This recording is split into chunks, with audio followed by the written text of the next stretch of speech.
What's going on, guys? What's going on, guys? Your boy Jermane'S. Listen, today is another beautiful day filled with opportunity. You know what I mean? It's a good day to be alive. It's a good day to be here in the world, to become something and do something. But today is actually Tuesday, June 16th, and you already know that, we just signed a peace deal and Trump is in France attending the G7 meeting. And, he was talking to Macron. Listen, you see that guy there, Emmanuel Macron from France? He is a big frenemy. Like, just watch how he's buddying up with Trump. Trump was telling him that oil prices are plummeting and the stock market is going up to new high. And ever since the deal was signed 2 days ago. And you see, he's laughing and buddying up with Trump, but you know that I don't think those guys are really truly America's allies. They are just some frenemy, and they look out for the United States to help them through their times of crisis.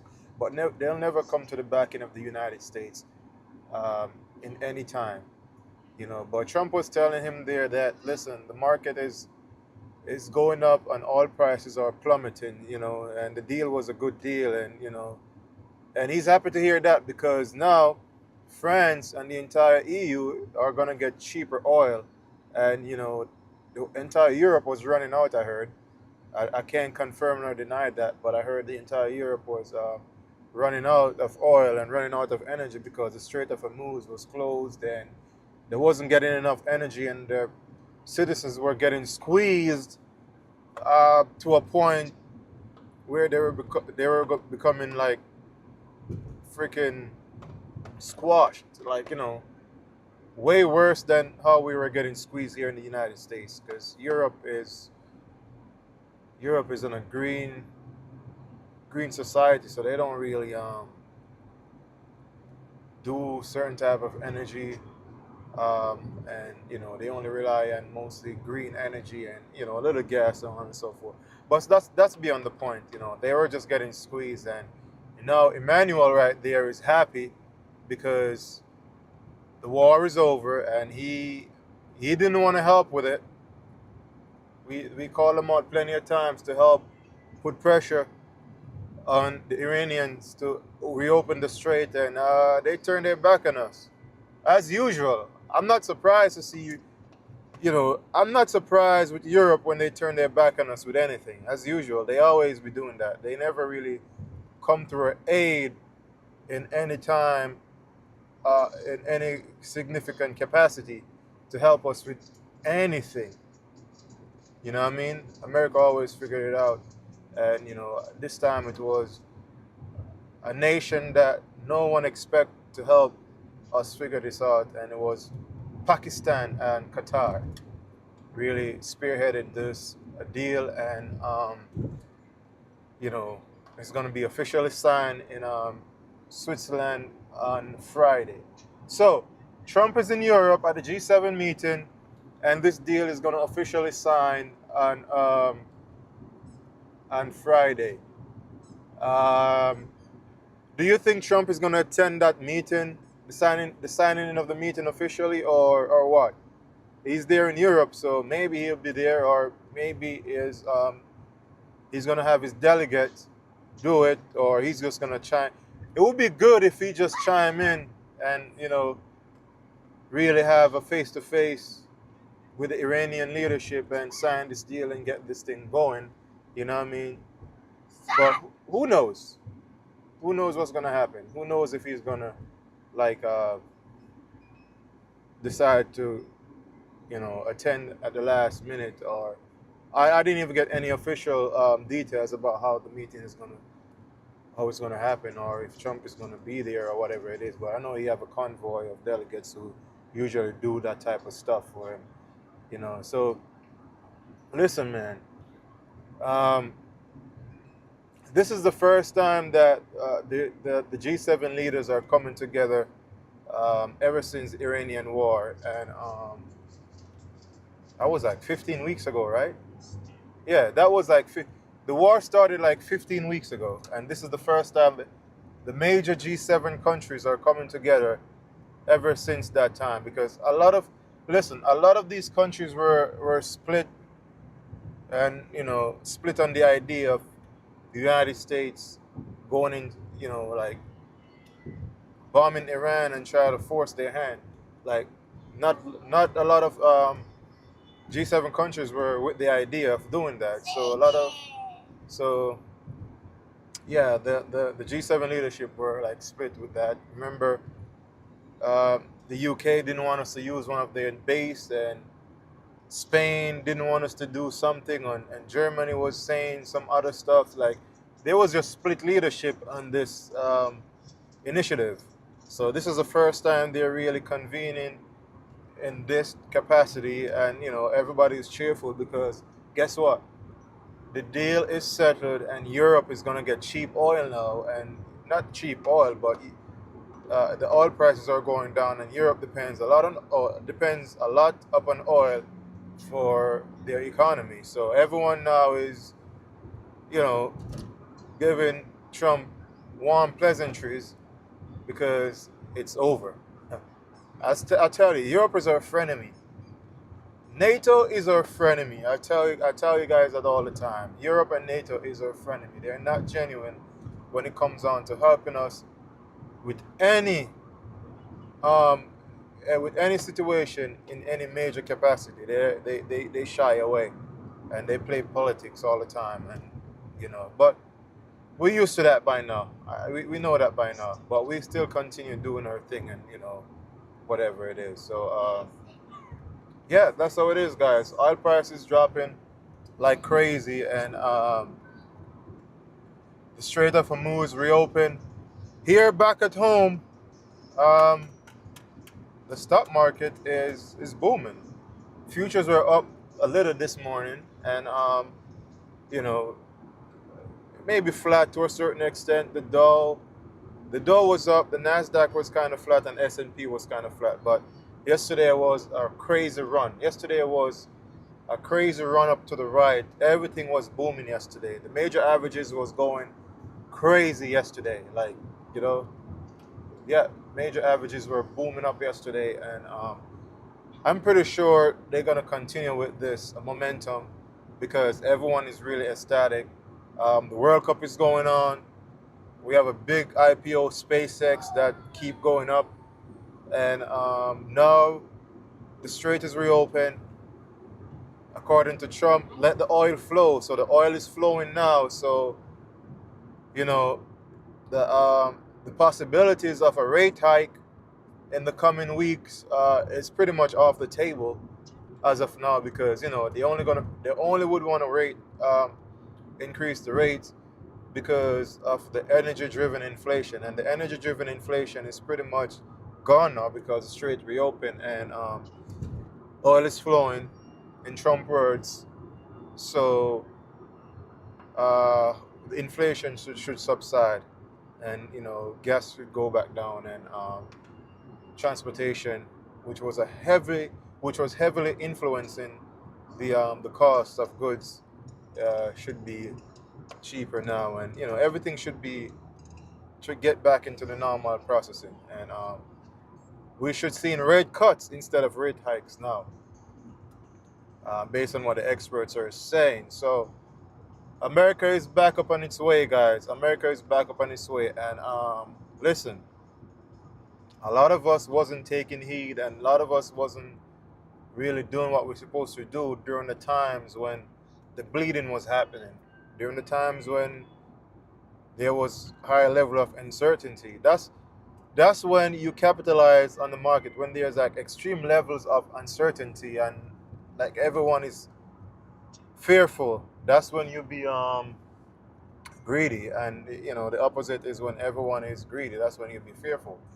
But a lot going on here at home, and listen, we should position ourselves to take some opportunity instead of like looking to leave this country and run abroad, and do all of that stuff, because, like, listen, I'm telling you, whatever you're doing now in 2026 and beyond is going to set the pace for what you're going to reap and what you're going to accomplish and what the benefits of what you're doing now in the years to come. Because I am still on the train. And listen, I I'm still thinking that this debt that the government has, and I keep saying it, they're gonna inflate it away, and the only way they're gonna inflate it away is through um, hyper asset pricing, and we only get hyper asset pricing through super low rate cuts, cheap money flowing around, and cheap money being invested into the market, real estate, uh, private equity, and all of that. Like, just imagine how SpaceX become public a few days ago and the valuation SpaceX get. I think that's going to be the norm. It's not going to be as extreme that, like, new IPOs are not going to be as extreme as SpaceX, but who knows? Anthropics is probably coming out, and OpenAI is probably going to IPO soon, and those valuations are pretty hefty as well too. But I think this hyper valuation um, for private companies coming public is going to be the norm. That's what's going to be the norm. So listen, guys, I know you expats and digital nomads out of the country are saying now, wow, we leave America and America is booming, but there's still time to come back home and stop getting robbed over there in some of those countries. But I've seen a lot of you guys, like, and I'm not saying I don't say it myself. Like, the states is rough, but there are opportunities here, and I see a lot of you guys are totally, completely shit on the United States and leave and getting into these countries overseas, and you all get there and think you can continue and operate the way how you operate here in the States. But after a certain period of time, you guys get caught up, getting robbed, getting beat up, and sometimes, the unfortunate is sometimes you end up getting killed. But you have to know what you're doing when you go into some of these places. Like, I saw that a guy, a famous, he called himself a passport bro, but a famous YouTuber, he just got robbed in Thailand, and and he was one of them he was one of them telling people that they should definitely leave the states and go to Thailand, and because it's the new coming, it's the new Wakanda, I guess it was. I don't know, but I'm not, listen, and I'm not saying that you shouldn't explore your options, but what I'm saying is don't be shitting on America too much, man, because listen, if it's one thing you shouldn't do is bet against the American consumer and the American process and the American way of life, because the world economy is tethered to the United States economy, and whatever United States do, the world follows suit. We are the pace setter, we are the trend setter.